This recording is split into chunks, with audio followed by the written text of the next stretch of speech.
আমরা আজকে লেনদেন অধ্যায়ের সৃজনশীল 1 নং প্রশ্নের খ প্রশ্নটি সমাধান করব।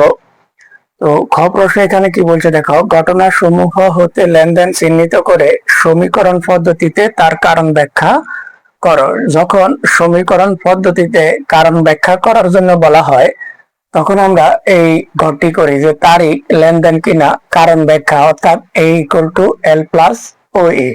তো আমরা এরকম একটি ঘর করে রাখছি এবং এই ঘরের তারিখ অনুযায়ী যে এটি বলাই আছে যে লেনদেন চিহ্নিত করে, অর্থাৎ যেগুলো লেনদেন শুধুমাত্র ওই লেনদেন গুলোর কারণ ব্যাখ্যা করার জন্য বলা হয়েছে।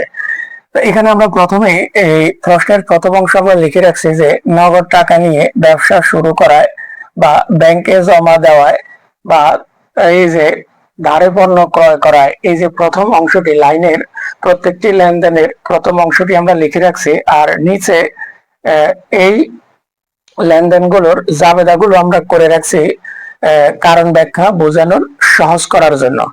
তাহলে আমরা শুরু করি। প্রথমে দেখো 1 তারিখ কি বলা আছে, 5 লাখ টাকা নিয়ে ব্যবসা শুরু করা হলো। তো যখন নগদ টাকা নিয়ে ব্যবসা শুরু করা হলো, মালিক যেই সম্পদগুলো নিয়ে ব্যবসা শুরু করেন সেই সম্পদগুলো ডেবিট হয় এবং মালিকের যে মূলধন সেটি ক্রেডিট হয়। তো এখানে যেহেতু মালিক একটা জিনিস নিয়ে ব্যবসা শুরু করছেন এবং সেটি হচ্ছে নগদ টাকা, নগদ 5 লাখ টাকা, তাহলে এই একটা জিনিসে ডেবিট, অর্থাৎ মালিক যেটি নিয়ে ব্যবসা শুরু করেন সেটি ডেবিট লিখলাম। নগদান হিসাব ডেবিট, মূলধন হিসাব ক্রেডিট। নগদান হচ্ছে সম্পদ, মূলধন হচ্ছে মালিকানা সত্ত্ব। আমরা এখানে দুটি পক্ষ পাইলাম, একটি হচ্ছে ডেবিট আর একটি হচ্ছে ক্রেডিট। তাহলে দেখো, খেয়াল করো, আমরা এই জাবেদা থেকে কারণ ব্যাখ্যাটা করে দেখো। প্রথমে আমরা লিখবো যে একটা সম্পদ পাইলাম, আমরা লিখলাম যে সম্পদ। এখন প্রশ্ন হলো এই সম্পদটির নাম কি, সেটি হলো নগদ। নগদ এই সম্পদটি বা নগদ টাকা বাড়লো নাকি কমলো বা বৃদ্ধি পেল নাকি হ্রাস পেল সেটি বোঝার জন্য আমরা একটা সমীকরণ এখানে লিখলাম, A = L প্লাস OE। আমরা এই বাম পাশকে বলবো ডেবিট এবং ডান পাশকে বলবো ক্রেডিট, অর্থাৎ সমান চিহ্ন ধরে নিলাম।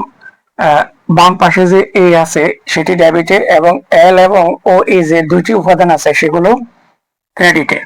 তাহলে খেয়াল করো, এই যে সম্পদটা জাবেদায় আছে কোথায়, ডেবিটে। খেয়াল করো, সম্পদ এই যে এ মানে হচ্ছে কি অ্যাসেট, অ্যাসেট মানে হচ্ছে সম্পদ, এল মানে লাইবিলিটি আর লাইবিলিটি মানে দায়, ওই হচ্ছে মালিকানা, ওনার্স ইকুইটি অর্থাৎ মালিকানা সত্ত্ব। তাহলে এই যে সম্পদ আমরা দেখলাম যে সম্পদ থাকে ডেবিট পাশে, বাম পাশ মানে ডেবিট পাশ আর এই ডান পাশ মানে ক্রেডিট পাশ। তাহলে সম্পদ থাকে ডেবিট পাশে, সম্পদ জাবেদায় আছে ও ডেবিট মিলে গেল, আর মিলে গেলে আমরা লিখব বৃদ্ধি। এবং আমাদের কাছে আরেকটি পক্ষ আছে, আরেকটি লাইন আছে এই তারিখে, এই 1 তারিখে, সেটি হচ্ছে মালিকানা সত্ত্ব।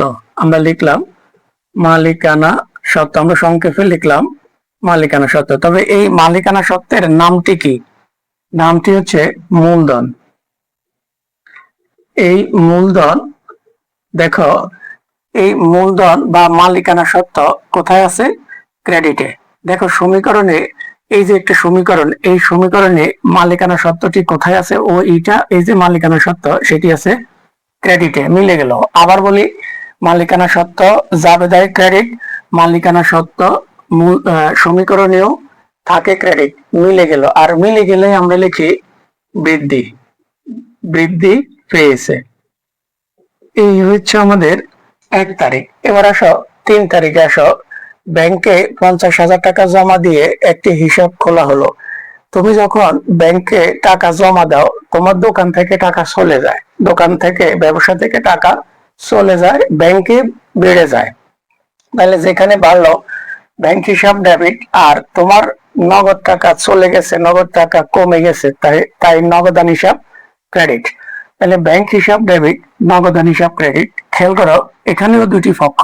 আমরা প্রথম লিখলাম যে সম্পদ, দেখো ব্যাংকে জমা দেওয়ায় সম্পদ, তো এই সম্পদের একটি নাম আছে, সেটি হচ্ছে ব্যাংক। এখন খেয়াল করো এই যে সম্পদটা কোথায় আছে, দেখো জাবেদায় ডেবিট, সমীকরণে সম্পদ থাকেও ডেবিট পাশে, মিলে গেল। আর মিলে গেলেই আমরা লিখি বৃদ্ধি। এবং আমাদের কাছে আরেকটি পক্ষ রয়েছে এই 3 তারিখে, সেটিও সম্পদ। খেয়াল করো লিখলাম যে সম্পদ। এখন এই সম্পদের নাম কি? এই সম্পদের নাম হচ্ছে নগদ। এখন খেয়াল করো এই যে সম্পদটা জাবেদায় কোথায় আছে? ক্রেডিট। সম্পদ জাবেদায় ক্রেডিট, কিন্তু সমীকরণে সম্পদ তো থাকে ডেবিট, এই যে ডেবিট দিকে আছে, তাহলে মিলে নাই। খেয়াল করো সম্পদ জাবেদায় ক্রেডিট, সম্পদ সমীকরণে থাকে ডেবিট, মিলে নাই। আর না মিললে আমরা লিখবো হ্রাস পেয়েছে, অর্থাৎ কমে গেছে। এরপরে 5 তারিখে দেখো ধারে পণ্য ক্রয়। আমরা যখন পণ্য ক্রয় করি, ক্রয় হিসাব ডেবিট। আর যেহেতু ধারে পণ্য ক্রয় করছি, অর্থাৎ টাকা দিই নাই বা কোনো কিছু দিই নাই, পরিশোধ করি নাই, তাই তারা আমাদের কাছ থেকে পাবে। আমরা যাদের কাছ থেকে ক্রয় করেছি তারা আমাদের কাছ থেকে পাবে, এই জন্য পাওনাদার হিসাব ক্রেডিট। এই জাবেদাগুলো আমাদের যে বেসিক হিসাব বিজ্ঞানের যে বেসিক কথাগুলো, জাবেদাগুলো আছে, ওখানে একটু দেখে নিবা। এখানে আমি যদি জাবেদাগুলো বিস্তারিত ভাবে বলতে যাই, কারণ ব্যাখ্যাটা হয় না।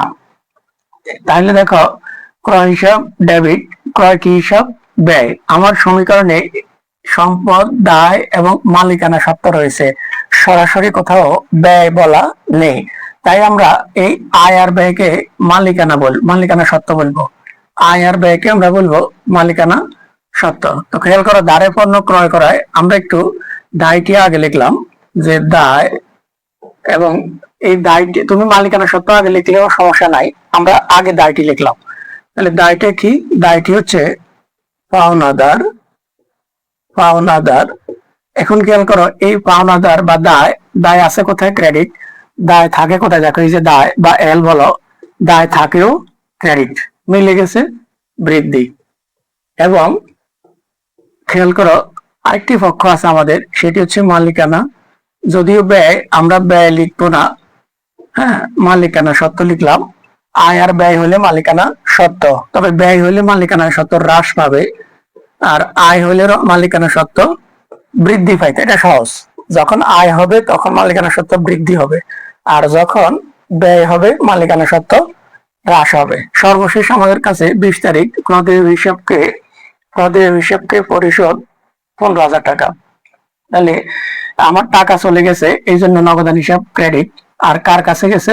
প্রদেয় হিসাবের কাছে। প্রদেয় হিসাব ডেবিট। তাহলে আমরা সম্পদ কাটে যদি আগে লিখি, তাহলে লিখবো সম্পদ। এখন সম্পদের নাম কি? নগদ। নগদ। দেখো এই সম্পদটা আছে ক্রেডিট, কিন্তু সমীকরণে সম্পদ থাকে ডেবিট, মিলে নাই। আর না মিললে আমরা বলবো হ্রাস।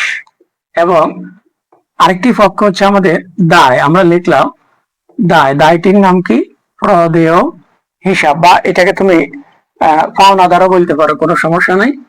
পাওনাদার এবং প্রদেয় একই জিনিস। প্রদেয়, হ্যাঁ দায় প্রদেয়। এই দেখো দায়টা আছে কোথায়? যাবে দায় ডেবিট, কিন্তু দায় থাকে কোথায়? ক্রেডিট। সমীকরণে দায় থাকে ক্রেডিট, কিন্তু যাবে দায়টা হচ্ছে ডেবিটে আছে, মিলে নাই। আর না মিললে আমরা লিখবো হ্রাস পেয়েছে। তাহলে এই হলো আমাদের 1 নং সৃজনশীলের খ প্রশ্নের উত্তর, অর্থাৎ কারণ ব্যাখ্যা, সমীকরণ পদ্ধতিতে কারণ ব্যাখ্যা।